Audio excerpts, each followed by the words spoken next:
మన ప్రియతమ నాయకుడు మక్తల్ శాసనసభ్యులు వాకిడి శ్రీహరణ గారి మాట్లాడాల్సిందిగా కోరుతున్నాను.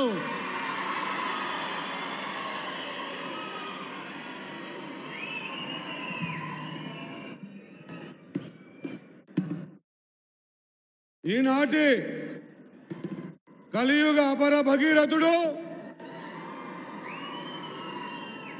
ఈ నియోజకవర్గాన్ని కొన్నేళ్ల కెంచి తాగునీటికి సాగునీటికి దూరం చేసి కృష్ణమ్మ పరవలు తొక్కుతుంటే 102 కిలోమీటర్లు బారుతున్న కృష్ణమ్మ నదిని తీసుకొచ్చి మక్తల్ నారాయణపేట్ కొడంగల్ ఎత్తిపోతల పథకం ద్వారా మన ప్రాంతానికి 40,000 ఎకరాలకు సాగునీరు అందించిన అపర భగీరథుడు అన్న మన రేవంత్ అన్న గారికి ఒకసారి గట్టిగా చప్పట్లతో స్వాగతం పలకవలసిందిగా కోరుతా ఉన్నా.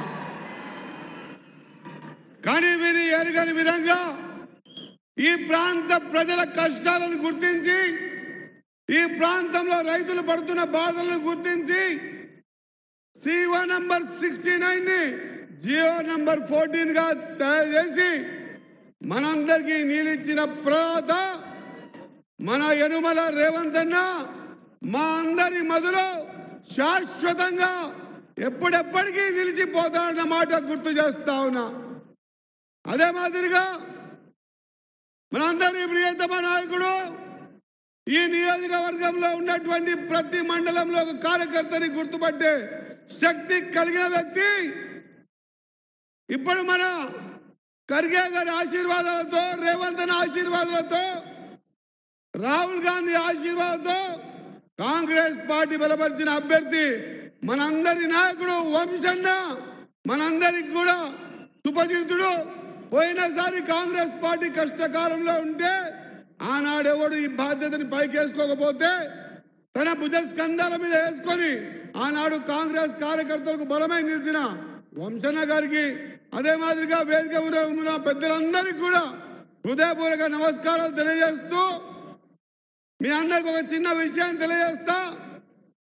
కాంగ్రెస్ పార్టీ మాత్రమే బీదలు, బడుగులు, బలహీన వర్గాలు, తాడిత పీడిత ప్రజలు, అగ్రవర్ణాల్లో ఉన్న నిరుపేదలు, మా మైనార్టీ సోదరులందరి ఆశీర్వాదం చేసే పార్టీ, కడుపులో పెట్టుకునే పార్టీ. అందుకే ఆనాడు ఇందిరమ్మైనా గరీబీ హఠావ్ అనే పేరు మీద ముందుకొచ్చి ఈ దేశంలో ఉన్నటువంటి బీదల్ని, బడుగుల్ని రోటీ కపడా మకాన్ అని ప్రతి ఒక్క పేదోడి కోసం పాటుపడిన పార్టీ కాంగ్రెస్ పార్టీ. అదే పరంపర కొనసాగిస్తూ మనందరికీ శుభప్రదమైన, అవసరమైన, అనివార్యమైన 6 గ్యారంటీ స్కీమ్లు మా అందరికీ ఇచ్చి మన పేద జీవితాల్లో వెలుగు నింపిన రేవంత్ అన్న గారికి మరొకసారి హృదయపూర్వక ధన్యవాదాలు తెలియజేస్తా ఉన్నా. సోదరులు ఆలోచన చేయాలి. ఈ నియోజకవర్గంలో ముంపు గ్రామాలన్నింటినీ కూడా హక్కున చేర్చుకొని మునుపుడెప్పుడు లేని విధంగా గతంలో ఏ నాయకుడు పట్టించుకోలే. అది సంగమైనా, నేడుగమైనా, ఉజ్జల్లైనా, భూత్పూర్ అయినా, అనుగొండైనా, అంకెన్పల్లి అయినా, దాదన్పల్లి అయినా ఈ గ్రామాలన్నీ కూడా జియో నంబర్ ఇచ్చి, జియో ట్యాగ్ తగిలించి వాళ్ళ జీవితాల్ని దుర్భరం చేసినాయి గత పార్టీలు. తాను వచ్చిన వెంటనే మేమందరపై కలిసి అడిగినాం, అన్నా సంఘమన్న రైతు కూలీల అమౌంట్ వస్తే వాళ్ళు ఒక బండ తొలగించమంటున్నారు. ఆ బండ తొలగిస్తే 28,000 ఎకరాలకు 12 గ్రామాలకు నీళ్ళు వస్తాయన్నా, దయచేసి మీరు ఆలోచన చేయండి అని అడిగితే ఈ ఆర్థిక పరిస్థితి బాగా లేకున్నా కూడా చలమైన ఆలోచన చేయకుండా 28,000 ఎకరాలు నీరవుతాయంటే అంతకంటే ఎక్కువ క్షణంలో 12 కోట్ల రూపాయల్ని శాంక్షన్ చేసి సంఘమండ నిర్వాహకులకు ఇచ్చిన ఘనత మన రేవంత్ రెడ్డి అన్నకు పరిపూర్ణంగా ముంపు గ్రామాల తరఫున నా మనస్ఫూర్తిగా ధన్యవాదాలు తెలియజేస్తా ఉన్నా. అదే మాదిరిగా మిగతా గ్రామాల విషయాల్ని కూడా మనసు మీద పెట్టి ఖచ్చితంగా పరిష్కరిస్తారని కోరుకుంటూ, అదే మాదిరిగా ఈ ప్రాంతం అంతా కూడా యాక్చువల్గా ఏదో మాట్లాడదామని అనుకున్నా కానీ రేవంత్ అన్న చూసిన తర్వాత నన్ను గెలిపించిన నా ప్రాణ సమానుడైన కాంగ్రెస్ పార్టీ కార్యకర్తలు చూసిన తర్వాత మాట్లాడలేదో అర్థం కాకొచ్చింది. కానీ ఒక్కటి చెప్తా ఉన్నా అన్న, మా ప్రాంతం అమాయక జనం ఉంటారు, ఇక్కడ నమ్మితే ప్రాణమైనా ఇస్తారు. ఇటువంటి అమాయక జనాన్ని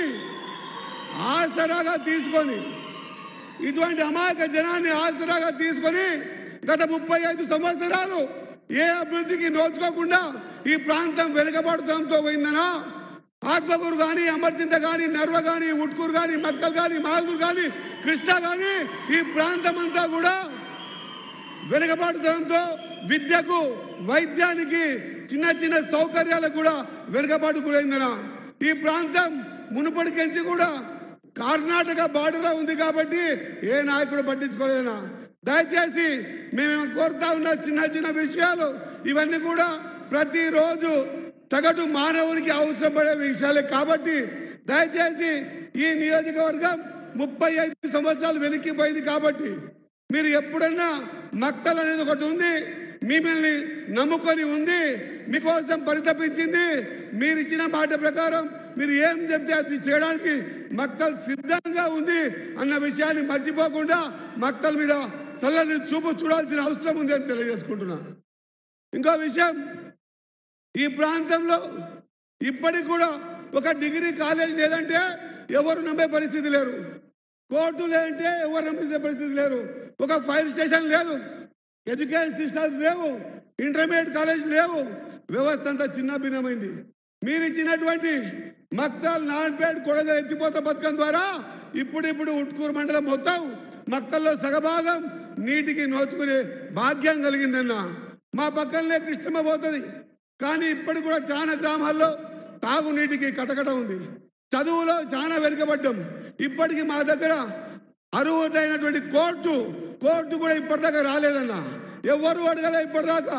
ఏ వ్యక్తి కూడా అడగనికపోతే కసుబూసుమని గేటుకెంచి బయటికి వెళ్ళగొట్టిన సందర్భాలు గతంలో చూసినాం. కాబట్టి మీ అందరితో కోరుతా ఉన్నా, ఈ ప్రాంతంలో ఉన్నటువంటి సగటు జీవిని బతికించాల్సిన ధర్మం మీ పైన ఉంది.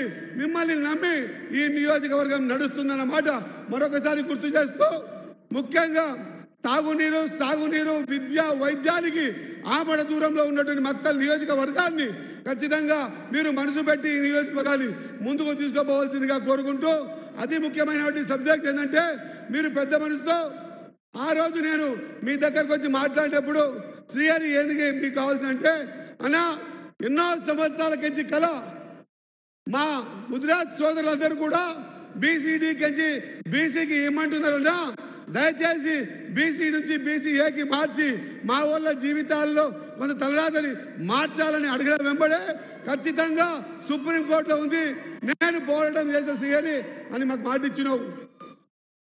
జీవో నంబర్ 69 నుంచి మా జీవితాన్ని కాపాడినావు. సంగమండ మిగతా ఊర్ల ముంపు గ్రామాన్ని ఆదుకొని మమ్మల్ని కాపాడవలసిందిగా కోరుకుంటూ, ఖచ్చితంగా 100% వెనుకబడిన కాదు, వెనకకు నెట్టివేయబడిన మక్తల్ నియోజకవర్గాన్ని అన్ని విధాల ఆదుకోవాల్సిన కనీస అవసరము ధర్మం మీకు అందే ఉందని తెలియజేసుకుంటూ, ఈ అవకాశం ఇచ్చిన మీ అందరికీ, మీరు మొట్టమొదటిసారి మక్తల్ నియోజకవర్గానికి వచ్చినందుకు మక్తల్ నియోజకవర్గ ప్రజల తరఫున, మా అక్క చెల్లెల తరఫున మీకు హృదయపూర్వకంగా ధన్యవాదాలు, కృతజ్ఞతలు తెలియజేస్తూ ముగిస్తా ఉన్నా. జై హింద్, జై కాంగ్రెస్, జై రేవంత్ అన్న.